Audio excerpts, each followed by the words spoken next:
the next talk is a superstar session.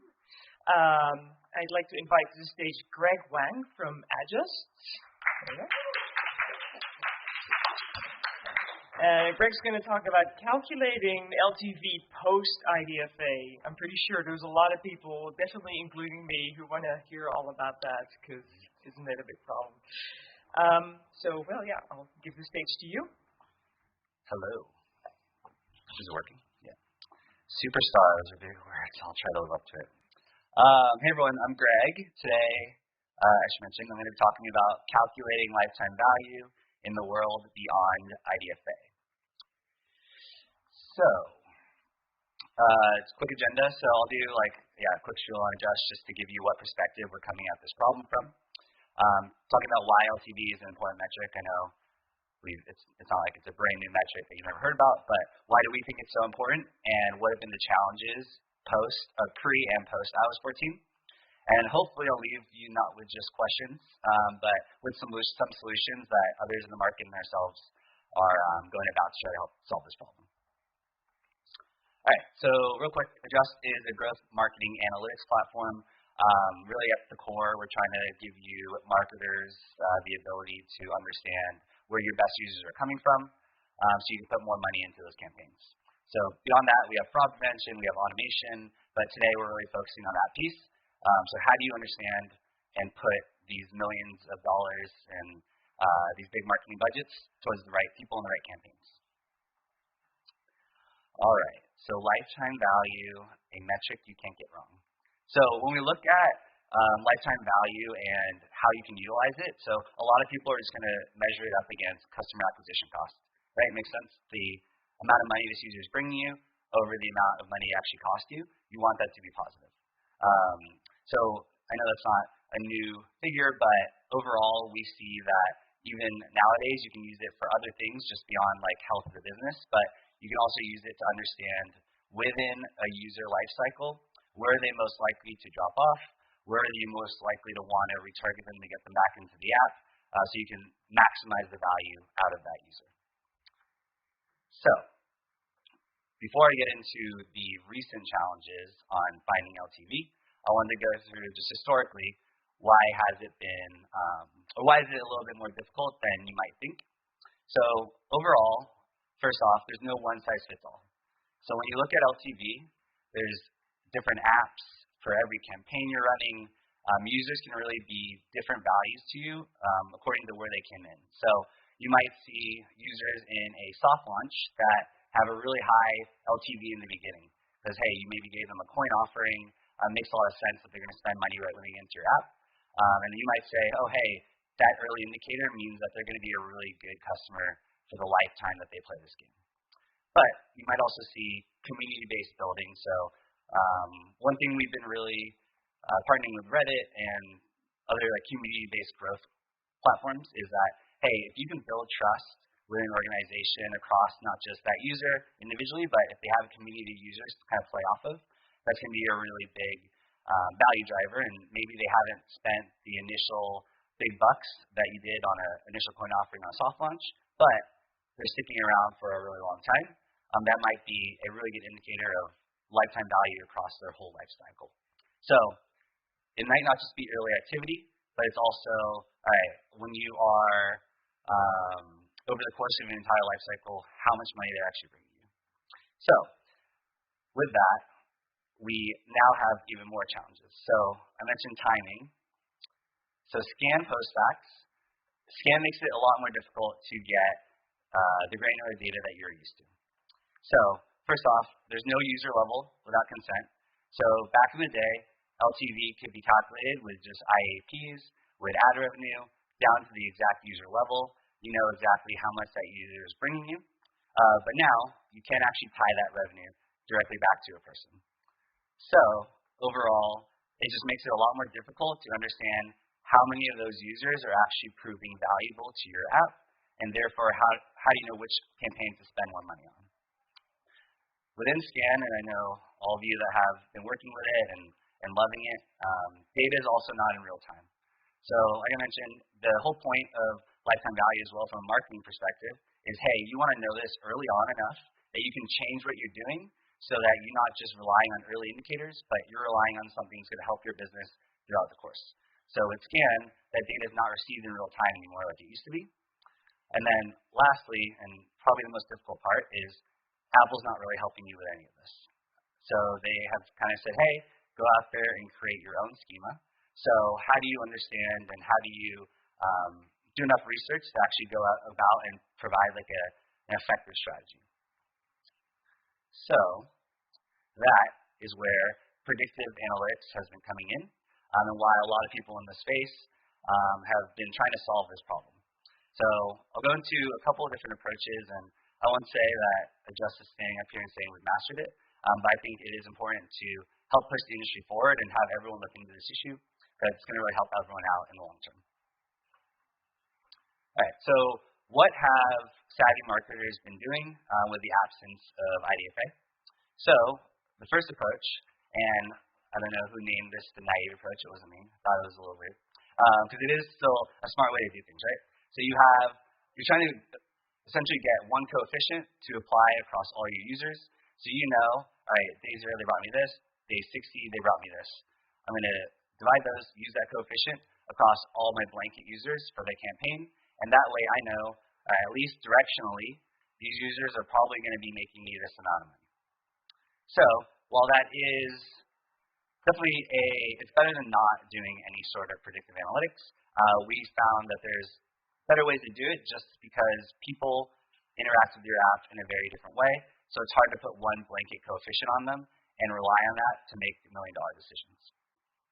So what is solution 2? So we found that actually layering in app analytics, so within event data, what are people doing within the app, how are they onboarding, how are they going through the app, where are they actually spending money, and changing the actual coefficient while you're running these campaigns is the most effective way to actually get a pLTV or projected LTV that you can use further off in your marketing campaign. So day 0, and I'll go into how it works. Day 0, you'll be able to know, hey, this campaign projected LTV is X. All right, I know how much I'm spending because those acquisition costs are still easy to get.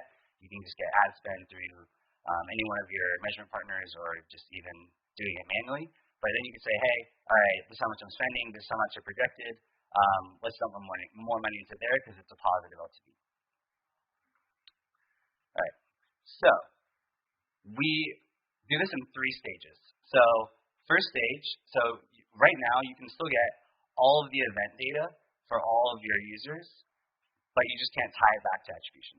But what that means is you can use that to make smarter decisions. So stage 1 in this process is just we're collecting all the organic event data from your app. We plug that into a model, and what that spits out is a suggested conversion value schema.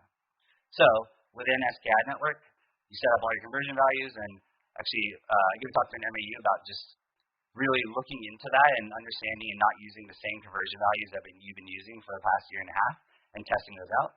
But within this, it actually is a 1 step in the process. So we'll actually give you a conversion value schema back. Hey, this is what you should be using. And then the stage 3 is when you're running those campaigns, we'll decode those postbacks from Scan and put it into a dashboard so you can actually use that in different buckets. So at the end of the day, it's, okay, what buckets is this campaign falling into so that you can know, all right, that seems like a pretty accurate or pretty profitable campaign for me. All right, so for those visual learners out there, I also have a chart here. All right, so on the left-hand side here, I'll start in the box. So all this data, so event data, what people are doing inside the app, is all collected by the Adjust SDK, which is inside. We send that to our servers. We put it into the model, into the brain. And what that spits out are those conversion values on the very right side. And then, when you're running these marketing campaigns on iOS, Apple will send us those postbacks. We'll decode those postbacks, and at the very top there, we'll display them in our dashboard as our projected LTV for that campaign. So, you might be asking, all right, sounds pretty good, but how do I know if it's worthwhile or worthy to trust? So, we know when you're making these million-dollar decisions, yeah, you're not going to just trust a number on the dashboard. So you want to know, like, how accurate is this? So right now, with everyone that we've been running this pLTV with, So it's been an open beta. We've been doing it for about a year now, and we're coming out of this open beta, but with everyone that we're doing this with, we're providing this accuracy threshold. So what are we looking at here? So the darker the blue, the more users are in that cohort. So as you can see in the top left, at 0, 0, is going to be the most users because, as we all know, people don't actually do stuff in the app all the time, and the majority of users are going to do nothing. But within that 0, 0, you can also see that there's some inaccuracies at the very top, just because, okay, in the first 24 hours, if a user doesn't do anything, and then 2 days later, they do make a purchase or they provide revenue, with scan limitations, we're not going to be able to factor that in. But the important part is all of these inaccuracies are localized. So in a perfect world, this line will be a clear diagonal, and all of the factual and predicted LTVs will be the same. So it'll be 7, 7, 5, 5, all the way across. But as you can see in here, it's not perfect. There's blurry, but the line is it's recognizable as diagonal, and that means that if your predicted is 5, your actual might be 7, it might be 3, but it's not going to be 12, and it's not going to be 1. So that's the most important aspect of it, is that, hey, we know it's not perfect, it's not going to be 100% accurate, but are you able to make decisions based on that? We think yes. And so and the nice thing about this as well is you can actually know with 100% accuracy how realistic and how accurate this was post-mortem. So, like I mentioned, we get all of that organic event data still. So, at the end of the cohort, you can actually go back and check the work. So that's where we're getting this accuracy threshold, and this is where you can, as a marketer, are able to go to your team and say, like, hey, this is actually how this performed. So when we look at these 3 lines, so we have the blue, which is the target, which at the end we can actually know that this is actually the LTV of all of these users. Green, which is the prediction, and then red is that naive approach, which I talked about before, which is just putting that coefficient across all the users and using that as a blanket approach. So, like I mentioned, it's not perfect, but the green LTV estimate is much closer to that blue line, meaning it's much more accurate than that naive approach. So overall, we've found that it's usable data right now. It's going to continue to get better and better, and with just more limitations on SCAD coming out, we just know that it's time to push the boundaries, and it's not going to be maybe your only source of truth, but within SCAD, we already know you have SCAD, you have consented, you have Android. It's another piece of data that you can use to make accurate decisions. All right. So you might also be asking, like, can I only use this for revenue? And so the answer to that is no. So we know that it's not, especially for games, it's not always going to be, hey, I just need to know exactly how much revenue this user is going to drive me. I mean, nowadays, I think profitability obviously is more and more important. Growth at all costs has kind of been less than dust a little bit. But you can do this on LTV, so this is what I've been showing you. Monetary value, how much money this user is actually predicted to bring you. But in the middle, you can also see, you can use this for just understanding how your apps are interacting, or how your users are interacting with your app. Maybe you want to make user behavior, user design changes based on that. And then the last piece, you can also use it on user retention. So what's the likelihood that this user is going to stick in my app? That'll help me a lot in subscription-based apps or apps where I really want this user to stay for longer than they might in a hyper-casual app or something like that. So overall, in summation, we've been running this pLTV beta. It's coming out of beta. We think that this is something that's going to be really huge for the next year or 2 years. And we'd love to chat with you about it if you have any questions. But with that, any questions? I don't know how much time we have. I didn't see a timer. Yeah, we're good on time, I think. Cool. So, yeah. Any questions? Right? Pretty much wowed them with information. Yeah, exactly. Well, it's kind of more of a question that I have regarding this topic. So, I mean, obviously the whole talk was about the changes on iOS. What do you think are there any sort of changes that you predict will happen also on the Google side in terms of privacy things? Yeah, I mean, Google released their news about the privacy sandbox. I mentioned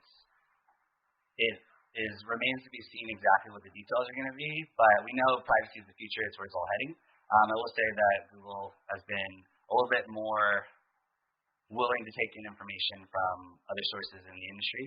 So I am bullish on it being a little bit more usable, at least in the beginning, than SKI Network was like a year ago when it launched. But yeah, overall, there's going to be more privacy changes. That's why things like pLTV are so important, because you need to figure out ways to do your marketing without having that user level granularity that you're used to. Yeah. And it all makes sense, basically, with the evolution of sort of our online identities to move this way. Right? So, any other questions? All right. I think that about wraps it up. Thank you. Thanks, everyone. Thank you so much.